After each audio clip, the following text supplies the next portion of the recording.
Medina Munawwara की एक सर्द रात, ऐसी सर्द रात थी कि चरिंद परिंद इंसान सारे ही अपने अपने घोंसलों में या घरों में दुबके हुए थे, कोई बाहर नहीं निकलता था।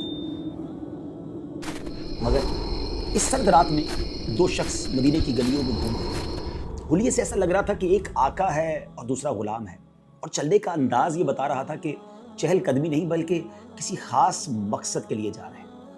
दोनों चलते चलते मदीना मुनव्वरा से बाहर मशरिक में हर्राए वाकिम एक इलाके तक निकल आए। आका ने अपने गुलाम से कहा कि ए असलम, एक झोपड़ी है और उसमें आग जलती हुई नजर आ रही है, इस अंधेरे में कौन है जो यहाँ पर क्या कर रहा है? दोनों उस खेमे के पास पहुंचे तो देखा कि कोई खातून है, अपने नन्हे मुन्ने बच्चों के साथ मुकीम है और चूल्हे पर एक हंडिया चढ़ा रखी है जिसमें वो कुछ पका रही है, और बच्चे उसके साथ मुसलसल बैठे हुए रो रहे हैं, यानी उन्हें बहुत भूख सता रही है। आका ने सलाम किया और खातून ने उसको तवज्जो किए बगैर सलाम का जवाब दिया। आका ने घर में दाखिल होने की इजाज़त तलब की तो खातून ने कहा कि कोई खैर का काम है तो आओ, वरना हमें तुम्हारी कोई ज़रूरत नहीं है। आका देख रहा था कि वो खातून बड़ी बेरुखी से जवाब दे रही हैं, इसका मतलब वो बहुत दुखी हैं। आका ने उससे इस्तफसार किया, सवाल किया कि बीबी तुम कौन हो और ये बच्चे क्यों रो रहे हैं? तो औरत ने कहा कि मैं मदीना मुनव्वरा की रिहायशी हूँ, मेरे बच्चे बहुत भूखे हैं, इस वजह से रो रहे हैं। तो आका ने कहा कि हंडिया में क्या पका रही हैं? तो कहा हंडिया में कुछ नहीं है, पानी है, मैं बस इसमें चम्मच हिला रही हूँ ताकि बच्चे भूख के मारे जो रो रहे हैं आखिर इंतज़ार में सो जाएं।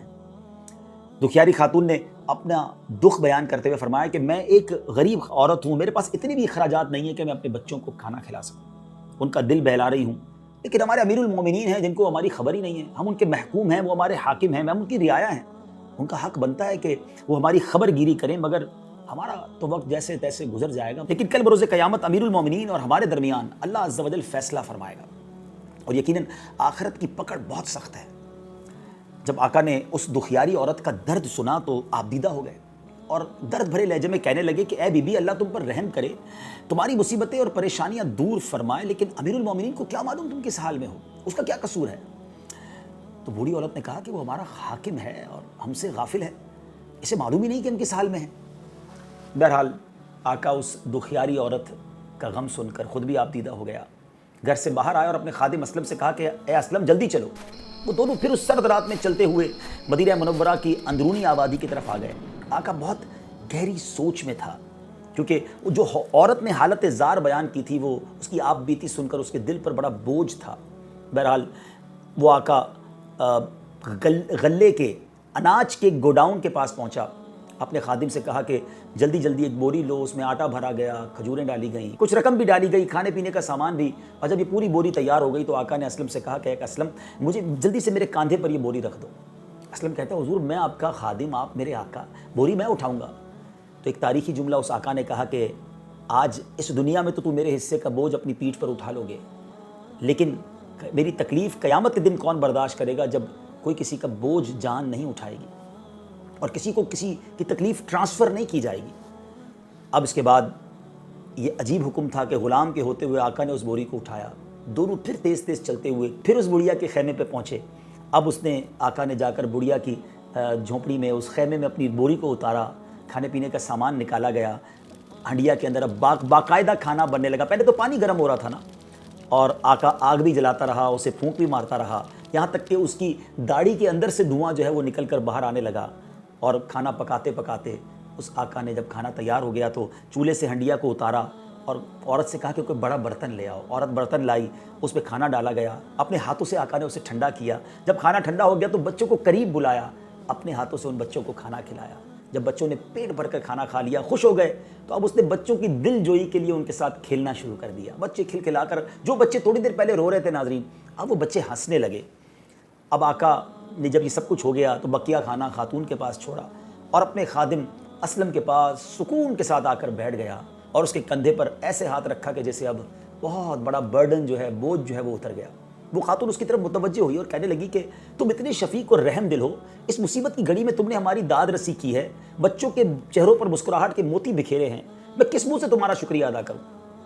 अल्लाह ही तुम्हें इसकी बेहतर जज़ा अता फरमाएगा। हकीकत तो यह है कि तुम अमीरुल मोमिनीन बनने के मुस्तहिक हो। तो अब असलम देख रहा था कि अब उस आका के चेहरे पे सुकून और वाज़े तब्दीली नज़र आ रही थी। ही बिकमिंग रिलैक्स, वो उसके चेहरे पे रिलैक्स आ रहा था, सुकून आ रहा था। اس آقا کی جگہ کوئی اور شخص ہوتا نا ناظرین تو وہ اپنی تعریف پر پھولے نہ سماتا اور جا کر لوگوں میں اپنے اس کارنامے کو بیان کرتا چوڑے سینے کے ساتھ کہ میں نے رات کے اندھیرے میں جا کے ایک بڑھیا کی یوں مدد کی ہے. لیکن اس آقا نے اس تعریفی کلمات پر بالکل توجہ نہ دی اور کہنے لگا کہ بی بی جیسا تم کہہ رہی ہو میں ایسا بالکل نہیں ہوں اور امیر المومنین کا بننے کا حقدار. یہ تو بڑی عجیب بات ہے. ہاں ایک بات ضرور ہے کہ جب تم کبھی امیر المومنین کے دربار میں آؤ گی تو مجھے وہاں ضرور دیکھو گی. پھر آقا اللہ عز و جل کا شکر ادا کر کے اپنے خادم اپنے غلام اسلم سے کہتا ہے اے اسلم بھوک نے ان بچوں کو جگا رکھا تھا اور بھوک انہیں مسلسل رلا رہی تھی. جب میں نے ان کی یہ حالت دیکھی تو مجھے اپنے بچے یاد آ گئے.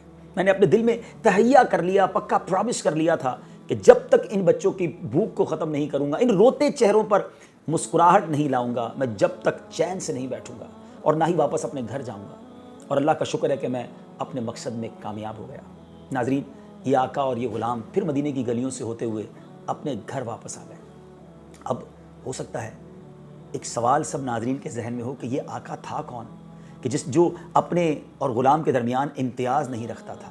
وہ کون تھا کہ جس کے دل میں پیارے آقا کی دکھیاری امت کا جذبہ کوٹ کوٹ کر بھرا ہوا تھا. وہ آقا کون تھا جس نے رات گئے ایک غریب و نادار عورت کے خیمے میں جا کر بچوں کے لیے کھانا بنایا. ایسا آقا کوئی اور نہیں ہم سب کے آقا سیدی فاروق اعظم رضی اللہ تعالیٰ عنہ تھے. جی ناظرین یہ وہی ہستی ہیں جن کے بارے میں میرے آقا فرماتے ہیں کہ اگر میرے بعد کوئی نبی ہوتا تو وہ عمر ہوتا.